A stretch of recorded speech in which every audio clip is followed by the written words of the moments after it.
We now have Suno version 5. Today, we'll do another rough mix comparison using the latest Suno update. Here, I'll load up a Suno-generated track and create a piece of music we can work with.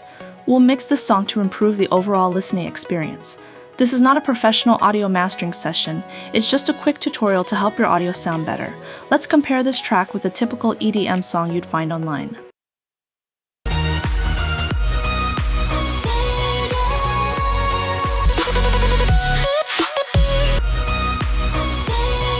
When we A/B compare the tracks, the online version sounds softer, while the Suno version sounds a bit too crisp and harsh. If you're using headphones, you can hear some harsh frequencies popping out around 2K to 4K. Take a listen again.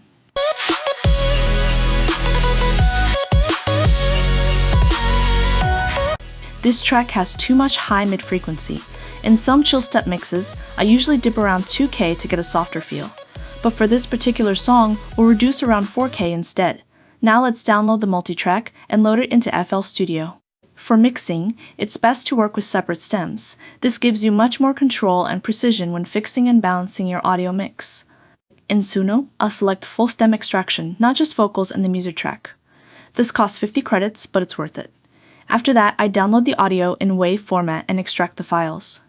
Then I select all the tracks and drag them into FL Studio. After selecting all the tracks, I line them up in the mixer, assigning each track to its own channel. Here, you can see all the individual tracks.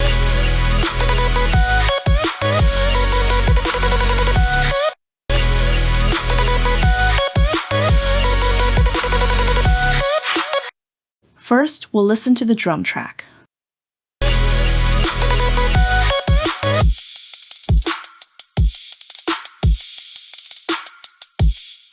Now let's load the LA2A plugin from UAD. This is close to hardware emulator plugins. Good quality, specifically the LA2A Silver. For me, this plugin enhances the transients, giving more punch and attack. I'll insert it on the drum track and do an A/B comparison. We can hear that the sound is more punchy with the plugin enabled. I'll also reduce the compression because I don't actually need compression here. I'm only using the plugin for its tone and color. Before the plugin, the peak level is around -3 dB. After boosting the signal with the plugin, I'll pull the output down to the same -3 dB level. This way, the volume stays the same, but we keep the tonal quality and character added by the hardware emulation plugin. Now, on the vocal track, I'll load the standard LA2A plugin. I'll adjust the input level and compression slightly. The meter shows around -1 dB of gain reduction. That's a light amount of compression, which is ideal for vocals. It helps tame the peaks while adding some color. Now let's load a tape plugin, UAD Oxide, on the bass track. This plugin adds a smooth, warm character to the bass. I'll insert it on the bass channel and adjust the input so it hits close to 0 on the VU meter. Then I'll adjust the output level to compensate, keeping the overall volume consistent. On the synth track, the sound feels a bit sharp, so I want to tame it and smooth it out using a tape plugin. This one is also from UAD, the Ampex tape machine. As we A/B compare, you can hear how it smooths out the high frequencies. I'll adjust the input and output gain to keep the level consistent. I'm using the Vintage Warm preset for this. Now, with all the tracks combined, we get a cleaner, crisper, yet smoother and more three-dimensional mix.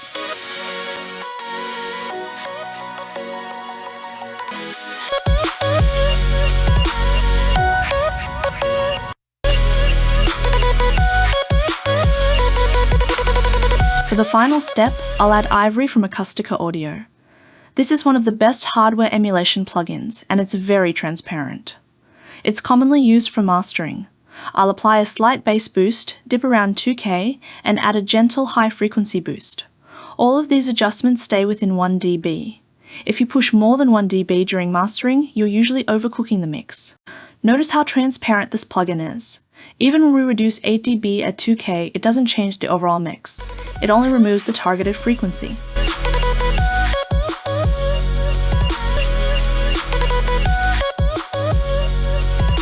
Now let's compare the original Suno track with the mixed version.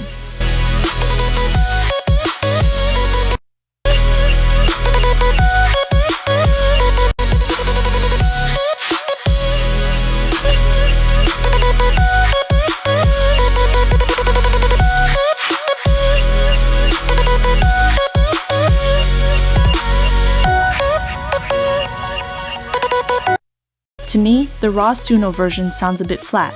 The mix we just did sounds cleaner, smoother, and more punchy. There's also a sense of three-dimensional separation, where each instrument has its own space. The difference is subtle, and you'll notice it more clearly if you're using studio monitors. After uploading to YouTube, the difference may be harder to hear. The question of whether Suno audio really needs mastering is a debate for another day. Some people say it's not necessary. Let me know your thoughts in the comments. Oh, by the way, I want to introduce you to a new platform called AITRAKS. It's a place where you can share music created with Suno and other AI tools. The platform is still new, but I like to think of it as the Spotify of AI music.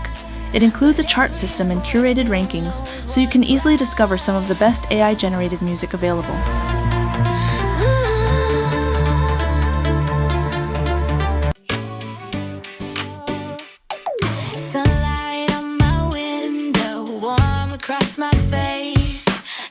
It feels like all the best tracks are listed here, almost like a Billboard-style chart.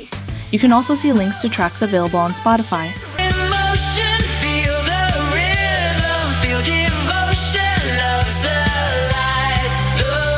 For free users, you can upload up to 3 tracks. Just click Upload, fill in the track information, and upload the file. It's that simple. That's all for today. I hope to see you again in the next tutorial. Bye.